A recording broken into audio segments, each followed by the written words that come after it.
शादी को कुछ ही समय हुआ था और आज कामवाली भी नहीं आई, इसलिए स्वाति बर्तन धोने लगी। धोते धोते उसके हाथ से कांच का कप नीचे गिरकर टूट गया। कप टूटते ही वह डरने लगी कि उसकी सांस अब जली कटी सुनाएगी। आवाज से सांस दौड़ती आई और बोली, बेटी क्या हुआ? उसने रुवासी होकर बोला, माँ पता नहीं ध्यान रखते हुए भी कैसे मेरे हाथ से कप नीचे गिरकर टूट गया।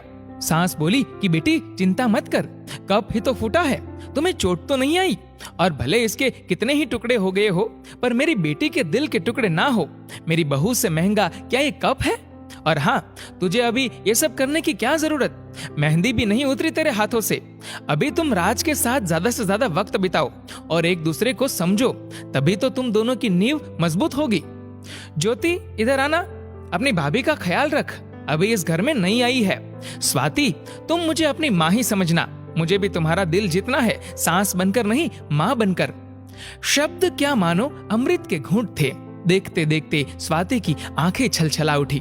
वह सांस के गले लग गई और बोली कि मैंने एक माँ छोड़ी तो दूसरी नई माँ पाई, बल्कि आप मेरी माँ से भी ज्यादा ममता मेरे लिए रखती हो।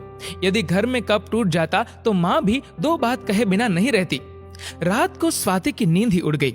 रह रह कर शाम की घटना याद आ रही थी। सांस के बारे में उसकी जो सोच थी, उससे विपरीत सांस का व्यवहार पाया। उसका भी कसूर नहीं था ऐसा सोचना, क्योंकि उसने लोगों के मुंह से बुरी सास के बारे में ही सुना था और फिर वो अपने अतीत में खो गई। उसे याद आया कि कुछ साल पहले एक लौते भैया की शादी हुई थी। भाभी के हाथों से मेहंदी का रंग उतरने से पहले ही माँ ने भाभी पर घर के काम की पूरी जिम्मेदारी डाल दी और अपने ही नियम कानून के हिसाब से भाभी को चलने को विवश करती रही। माँ ने भाभी को घर में एडजस्ट होने में जरा भी वक्त नहीं दिया। भैया भाभी को बाहर ले जाते तो माँ का मुंह फूल जाता। वह बोलती कि हर समय भाभी को साथ ले जाने की क्या जरूरत है। कभी भी भाभी को खुली हंसी हंसते नहीं देखा मैंने।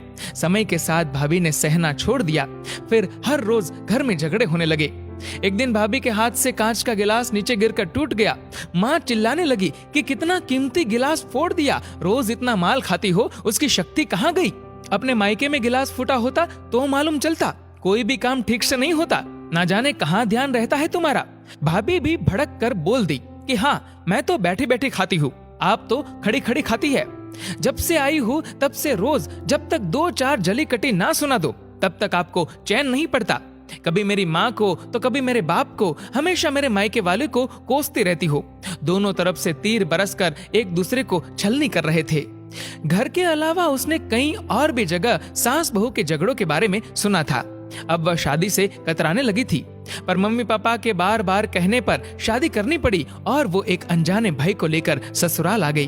पर आज की घटना से उसकी सोच ही बदल गई कि सब सास या बहू में ऐसा नहीं होता।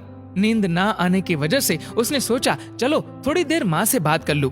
माँ ने इतनी रात को उसका फोन आया देखकर बोला कि स्वाति सब कुछ ठीक तो है ना? कहीं जमाई राजा या सास ननद से तो झगड़ा नहीं हो गया? वह बोली नहीं माँ, ऐसा कुछ भी नहीं हुआ। मालूम है माँ, आज मेरे हाथों से कप नीचे गिरकर टूट गया, तभी सांस आ गई। और आगे बोलती उससे पहले ही माँ ने बोलना शुरू कर दिया, बेटा फिर तेरी सांस के चिल्लाने पर तूने अच्छा सा जवाब दे दिया ना? हाँ बेटा, कभी भी दबकर नहीं रहना, तू पढ़ी लिखी अच्छी लड़की है, तेरे में कोई कमी थोड़े ही है जो सुनेगी। तभी बात को काटते हुए तेज आवाज में स्वाति बोली कि माँ अब बस करो, मैं अपनी दूसरी माँ के खिलाफ कुछ नहीं सुन सकती। माँ सहम गई और बोली तू ये क्या बोल रही है? हाँ माँ, आज मेरे हाथों से जब कप गिरा तो सासू माँ ने मुझे कुछ नहीं बोला। सारी बात बताकर अंत में बोली अब तो आप समझ गई ना सारी बात। और हाँ, सास ने सिर्फ बोलने के लिए नहीं बोला, वह वाकई में अपनी बेटी की तरह मेरे से व्यवहार करती है। माँ एक बात कहूँ, आप बुरा तो नहीं मानोगी? माँ ने कहा हाँ बोलो बेटा। माँ काश आप भी मेरी नई माँ की तरह भाभी के साथ व्यवहार करती तो शायद भैया भाभी अलग घर में नहीं होते। माँ मेरी सास ने शुरू से ही अपने प्रेम से नींव मजबूत कर ली, तो उस पर टिके परिवार में मजबूती कैसे नहीं आएगी? आज माँ को महसूस हो रहा था कि वो नहीं बल्कि स्वाति उसकी माँ बनकर उसे अच्छी सीख दे रही है। माँ को गलती का एहसास हो गया।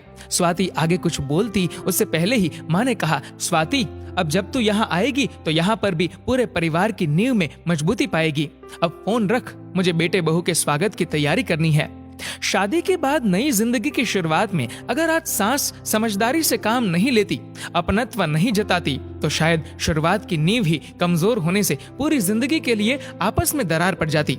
कप को फूटने से कोई नहीं रोक सकता, किंतु प्रेम को टूटने से तो हम रोक सकते हैं।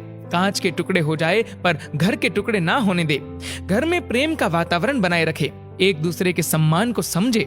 घर नर्क से स्वर्ग में बदल सकता है। यदि बहू सास को मां मान ले व सास बहू को बेटी मान ले, दृष्टि बदलने से सृष्टि बदल जाएगी। दोस्तों, इस वीडियो को लेकर आपकी क्या राय है नीचे कमेंट करके जरूर बताएगा। और अगर आपको वीडियो अच्छा लगा हो तो इस वीडियो को लाइक करेगा, शेयर करेगा ज्यादा से ज्यादा लोगों तक। और ऐसे ही और भी इंस्पिरेशनल वीडियोस के लिए सब्सक्राइब करें हमारे यूट्यूब चैनल को और फेसबुक पर फॉलो करें हमारे पेज को। धन्यवाद।